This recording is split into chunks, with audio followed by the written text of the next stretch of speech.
A new U.S. tariff threat, this time focusing on Canadian fertilizer. A lot of it does come in from Canada, and so we'll end up putting very severe tariffs on that if we have to, because that's the way you want to bolster here, and we can do it here. While Trump provided no specifics on what that severe tariff could look like, it would seriously impact U.S. farmers. Currently, over 95% of potash, a key ingredient in industrial fertilizer, is imported into the U.S. 90% of that comes from Canada. And they start charging and sending it, very high prices from other countries, whether it's Canada or somebody else. We're not going to let that happen. The latest threat comes days after the president spoke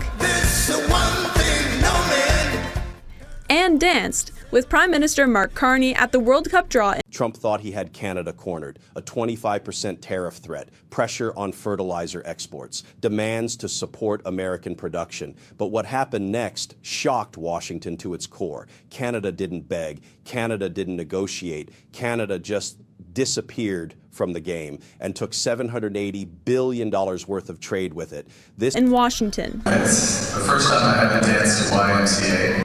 But that jovial mood hasn't paid off. Outside of potential potash tariffs, Trump doesn't seem interested in restarting trade talks with Canada that he himself called off in October. Will you restart that? Yeah, we'll see. The problem is Canada makes a lot of things that we don't need because we make them also. But Trump seemingly recognized that the U.S. could not make enough fertilizer domestically in November, when he previously exempted Canadian potash from all U.S. duties, with China, Russia, and Belarus the only other major potash producers in the world.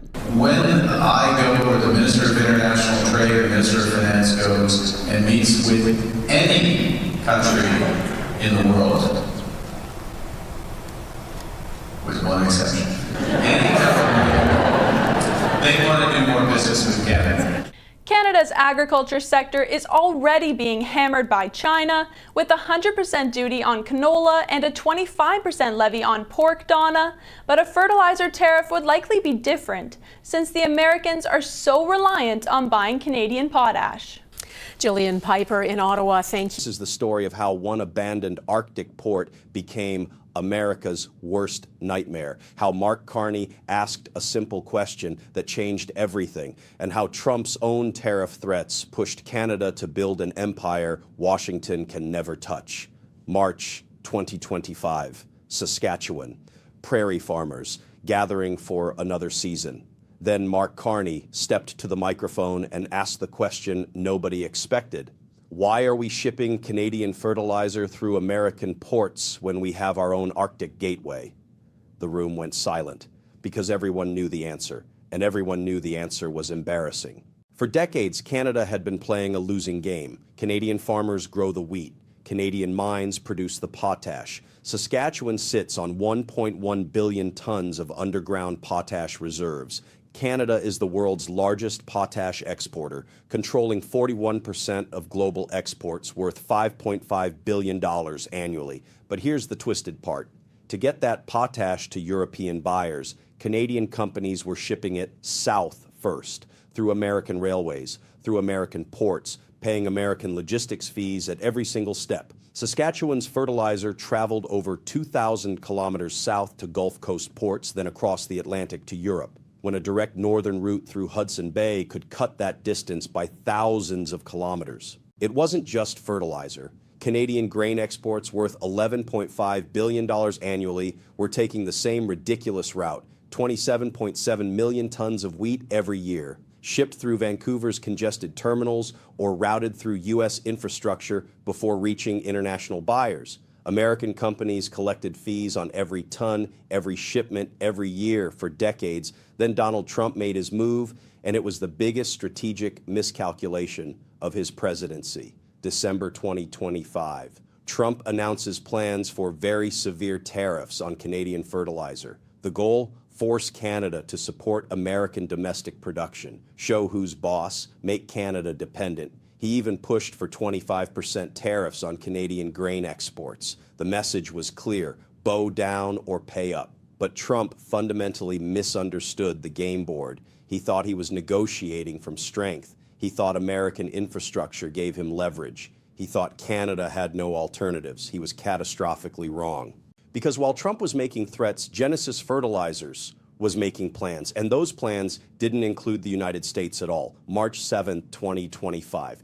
Genesis Fertilizers announces a partnership with Arctic Gateway Group. The plan: import 300,000 tons of phosphate annually through the port of Churchill. Export finished fertilizer products the same way, bypass American infrastructure entirely. Most Americans had never heard of Churchill. Most Canadians had forgotten it existed. But this tiny Manitoba port on Hudson Bay is about to become one of the most strategically important locations in North America. Churchill was built in the 1930s as Canada's northern gateway to Europe. Deep water port, rail connected, positioned to cut thousands of kilometers off shipping routes to European markets compared to Vancouver or U.S. terminals. But for decades, nobody cared. Chronic underfunding, limited political support. In 1997, the federal government sold the port and its 300-kilometer rail line to a private American company called Omnitra for $1. $1, because that's how little strategic value Canadian policymakers believed it held. When flooding damaged the rail line in 2017, Omnitra just walked away. The port went silent. Churchill was cut off. The dream died. But Trump's tariff threats just resurrected it. Here's what Trump doesn't understand. Infrastructure creates behavior. Once you build supply chains around a particular route, reversing them is nearly impossible. Genesis Fertilizers is planning a plant producing 1 million tons of fertilizer annually. That's 300,000 tons of phosphate imports through Churchill, 0 through American ports. But Genesis is just the beginning. Saskatchewan's fertilizer sector is worth billions annually. If Genesis proves the Churchill route works, others will follow. Why pay American logistics companies when you can control your own supply chain? Then there's the grain. Canada ships 29 million tons annually through Vancouver. Churchill's historic capacity was tiny by comparison, but the Port of Churchill Plus project changes everything.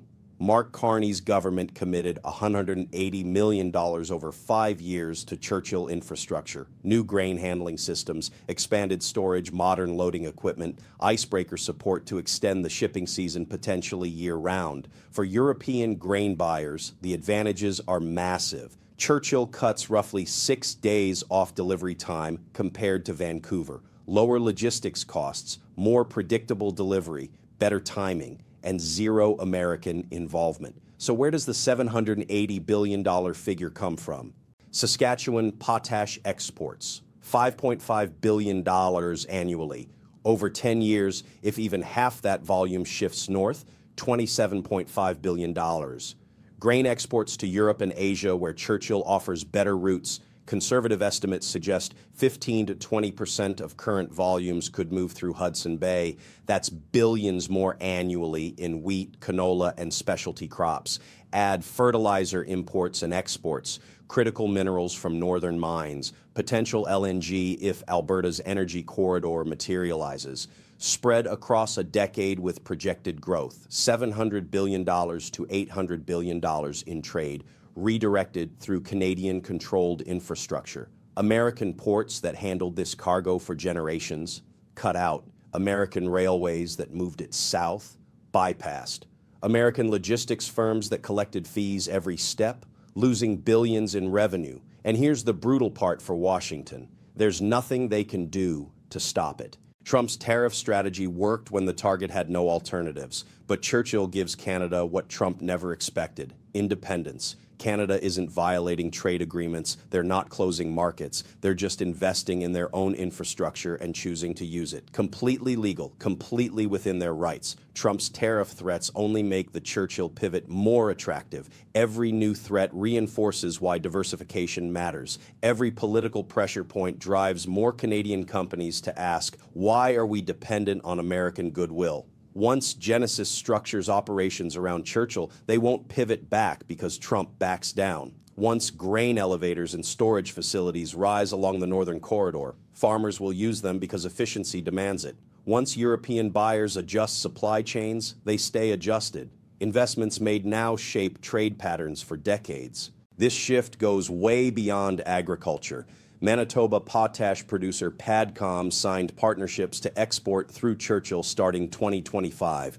Critical minerals from Ring of Fire deposits could move north instead of through American terminals. Alberta's looking at Churchill for LNG exports. British Columbia's congested ports can't handle everything. Why not ship through the Arctic? And here's what keeps Washington up at night. This success creates a template. When Churchill works, other Canadian alternatives become viable. The Northwest Passage, new northern infrastructure, trade routes that cut the United States out entirely. For 80 years, American infrastructure dominance was assumed. Canadian dependency was built into the system. But Trump's tariff threats just shattered that assumption. Mark Carney asked a simple question. Why are we shipping through American ports when we have our own Arctic gateway? Trump gave him the answer, because we can't trust American infrastructure anymore. So Canada built something Washington can't control, moved trade Washington can't touch, created supply chains Washington can't influence. Trump wanted to pressure Canada into submission. Instead, he pushed Canada into independence. And that $780 billion in trade, it's not coming back. If this breakdown showed you how one political miscalculation triggered a massive geopolitical shift in real time, hit that subscribe button and turn on notifications. This is just the beginning of North America's trade realignment. What do you think? Did Trump push Canada too far? Will Churchill become the next major global shipping hub? Drop your analysis in the comments below. Thanks for watching.